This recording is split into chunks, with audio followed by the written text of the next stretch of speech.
A quiet stretch of desert in Nevada has begun to register an unusual rhythm beneath its surface, one that has persisted long enough to raise careful attention without triggering alarm. Near the remote community of Tonopah, a sequence of earthquakes has unfolded in rapid succession, numbering into the hundreds, each tremor modest in size, yet collectively forming a pattern that resists simple interpretation. Why would such a large number of small seismic events concentrate in one area over such a short span of time? What could explain the shifting geometry of their distribution? And why did initial readings suggest a structure that later seemed to vanish under closer scrutiny? The largest recorded event in this sequence reached a magnitude of 4.3, a level strong enough to be felt locally but insufficient to cause structural damage. Reports indicate that some residents noticed subtle shaking, a brief reminder of the restless crust beneath their feet, but no injuries or material losses were documented. Beyond that singular event, the majority of the earthquakes remained significantly smaller, many detectable only through sensitive instruments positioned across the region. In total, more than 160 individual quakes have been catalogued, forming what is known as an earthquake swarm, rather than a traditional main shock aftershock sequence. This distinction is critical. In a typical seismic event, a single larger earthquake is followed by progressively smaller aftershocks that gradually diminish over time. Here, however, no single dominant quake stands at the center. Instead, energy appears to be released in a more distributed manner, with multiple small events occurring in clusters, sometimes intensifying, sometimes tapering off, but never settling into a clear pattern of decline. This behavior introduces uncertainty, not in terms of immediate danger, but in understanding the underlying mechanics driving the activity. The initial mapping of these earthquakes revealed a curious alignment. Early data suggested that the tremors were arranged along a southwest to northeast trend, cutting across the landscape at an angle that did not conform to the dominant structural features of the region. This observation stood out because the surrounding geology is largely shaped by north to south fault systems, part of the broader tectonic framework that defines much of the western United States. The apparent mismatch between observed seismicity and known fault orientations raised the possibility of an unrecognized structure or a more complex fault geometry beneath the surface. Yet as additional data was collected and reviewed, that apparent alignment began to dissolve.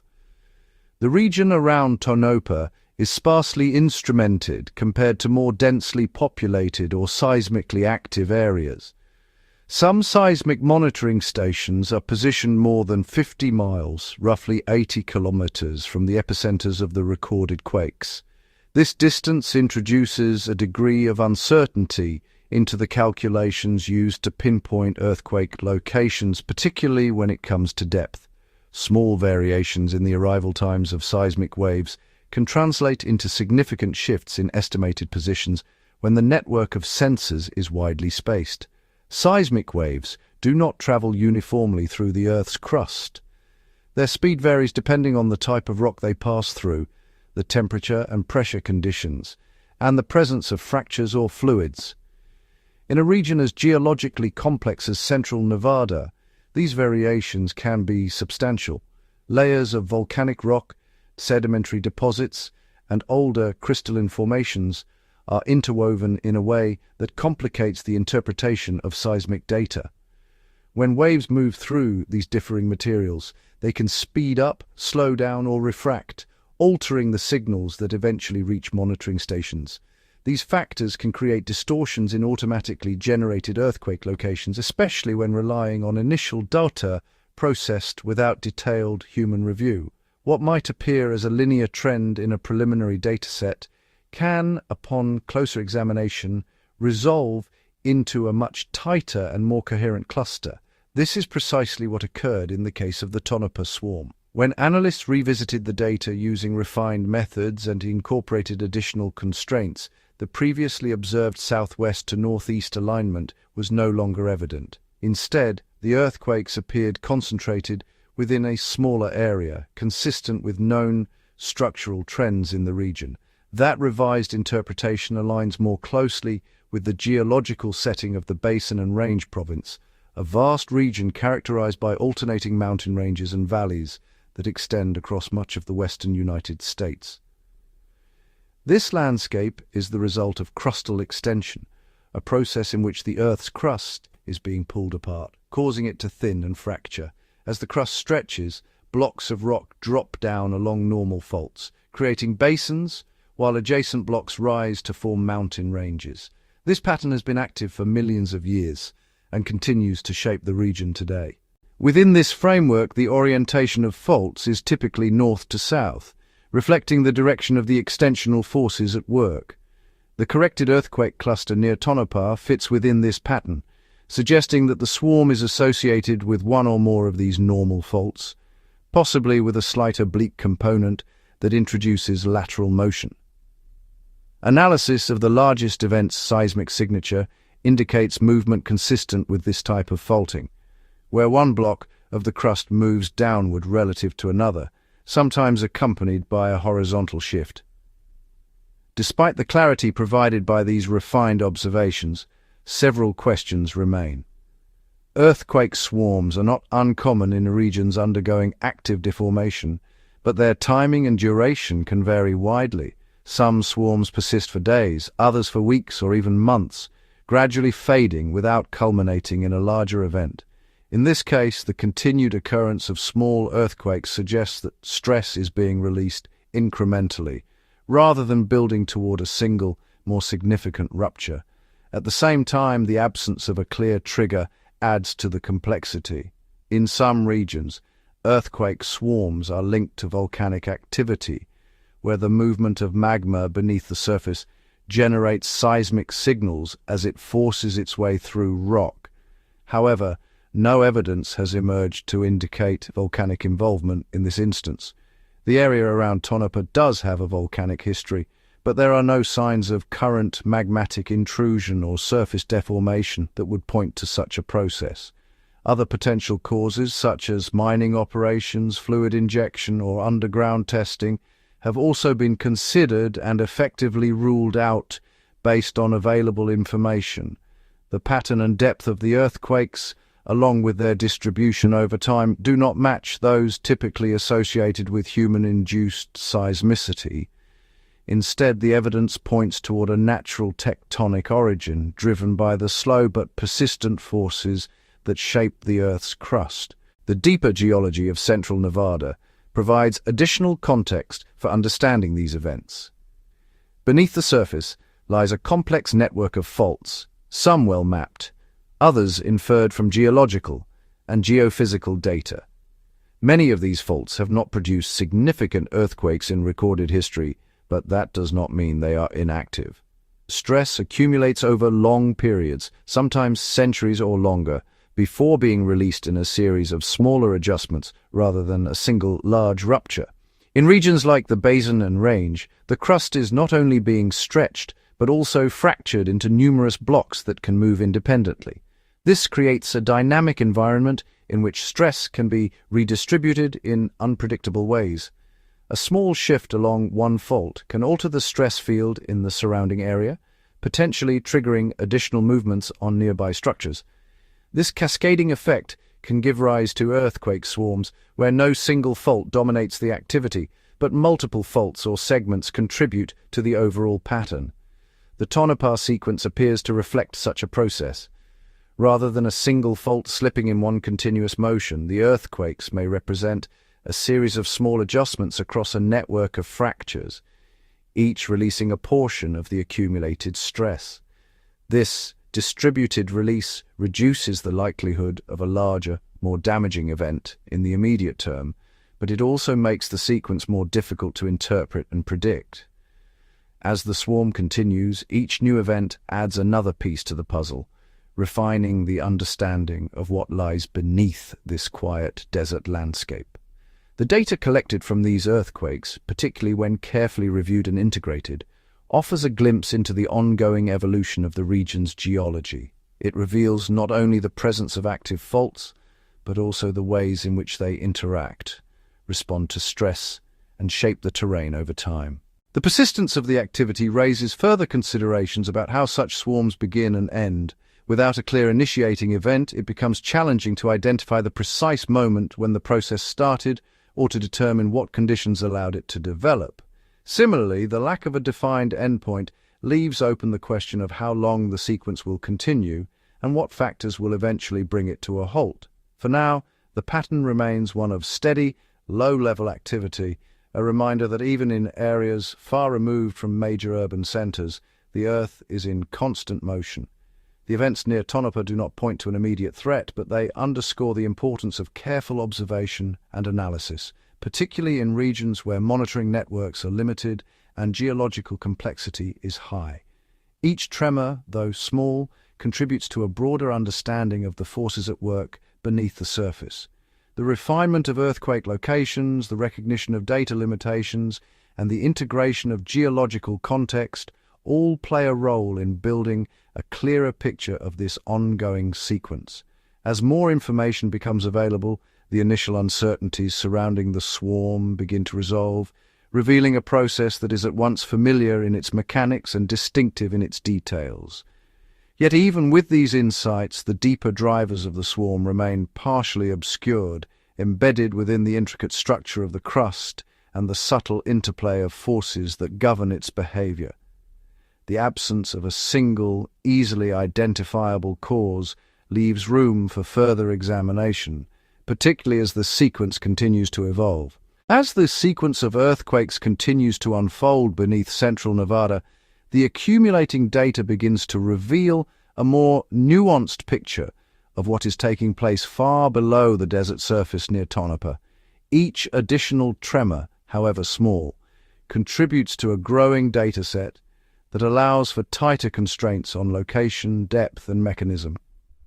Over time, patterns that once appeared irregular start to show subtle consistency, not in the timing of the events, but in the way they relate to the underlying structure of the crust.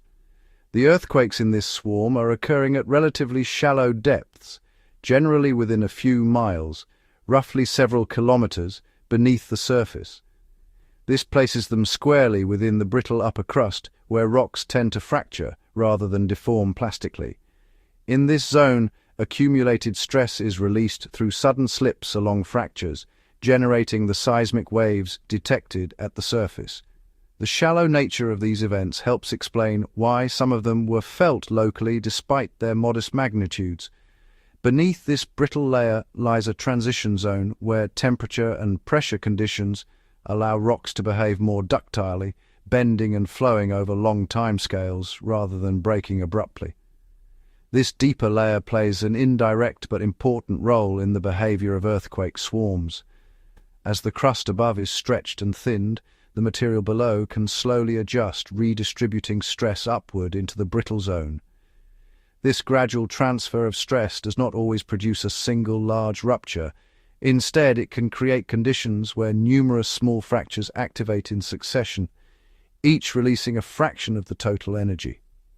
The Basin and Range Province, which encompasses much of Nevada and extends into neighboring states, is particularly prone to this kind of behavior. The region is undergoing long-term extension, with the crust being pulled apart at a slow but persistent rate, measured in fractions of an inch per year or millimeters annually. Over geological time, this process has created the distinctive pattern of alternating mountain ranges and valleys that define the landscape. The same process continues today, largely unnoticed except when it manifests as seismic activity. In the case of the Tonopah swarm, the refined data indicates that the earthquakes are clustered along a structure that aligns with this broader tectonic setting. The mechanism of faulting suggests normal movement, where one block of crust moves downward relative to another, consistent with extensional forces. At the same time, there is evidence of a slight lateral component, indicating that the fault is not perfectly vertical or purely extensional, but instead accommodates a combination of movements. This combination is not unusual in regions where the stress field is complex. The crust is not a uniform material, and the forces acting upon it are not always evenly distributed. Variations in rock type, pre-existing fractures, and the geometry of fault networks all influence how stress is accumulated and released. In some cases, these factors can lead to the activation of faults that are not optimally oriented for the current stress field, resulting in oblique motion that includes both vertical and horizontal components. The earlier confusion regarding the orientation of the earthquake cluster highlights another important aspect of seismic analysis: the limitations of initial data. When monitoring networks are sparse, as they are in parts of central Nevada, the accuracy of earthquake locations depends heavily on the assumptions built into the models used to interpret seismic waves. These models often rely on simplified representations of the Earth's interior, assuming uniform properties where, in reality, significant variability exists. As more data becomes available and analysts refine their models, these assumptions can be adjusted to better reflect local conditions. In the Tonopah case, the use of reviewed data rather than automatically generated solutions made a significant difference. The revised earthquake locations formed a tighter cluster, eliminating the misleading alignment that initially suggested a different structural orientation. This correction underscores the importance of careful data validation, particularly in regions where instrumentation is limited.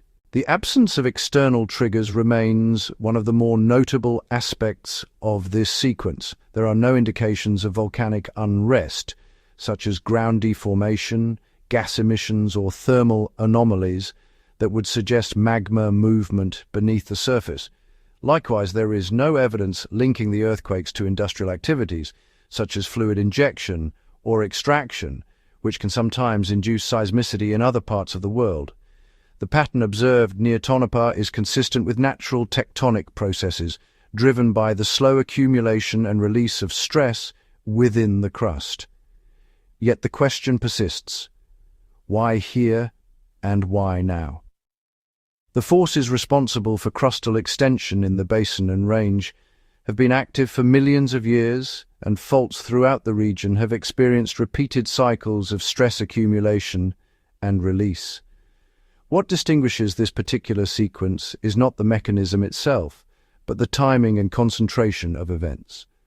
Earthquake swarms often occur when stress reaches a threshold that allows multiple small fractures to slip in rapid succession, rather than building toward a single larger rupture. One possible explanation lies in the concept of stress transfer within a fault network. When one small segment of a fault slips, it can alter the stress conditions on adjacent segments, either promoting or inhibiting further movement. In a complex network of fractures, this can lead to a chain reaction, where the activation of one segment increases the likelihood of activity on others nearby. This process does not necessarily produce a large earthquake, but it can sustain a swarm over an extended period. Another factor to consider is the role of fluids within the crust. Even in the absence of human activity, naturally occurring fluids can influence seismic behavior by altering the pressure within rock formations. Increased fluid pressure can reduce the effective friction along faults, making it easier for them to slip. In some cases, the movement of fluids through fractures can trigger sequences of small earthquakes as pressure conditions evolve over time. While there is no direct evidence of fluid-driven activity in this case, the possibility cannot be entirely excluded given the geological complexity of the region. The emerging clarity of the Tonopah swarm lies in the convergence of multiple lines of evidence: the refined earthquake locations, the consistency of faulting mechanisms, and the alignment with regional tectonic patterns all point toward a coherent explanation rooted in natural processes. What initially appeared unusual, the apparent southwest to northeast alignment, has been resolved as an artifact of limited data rather than a true geological feature. If you found this video informative, consider supporting the channel by liking the video, sharing it with others, subscribing for more updates, and tapping the hype icon to help this reach a wider audience.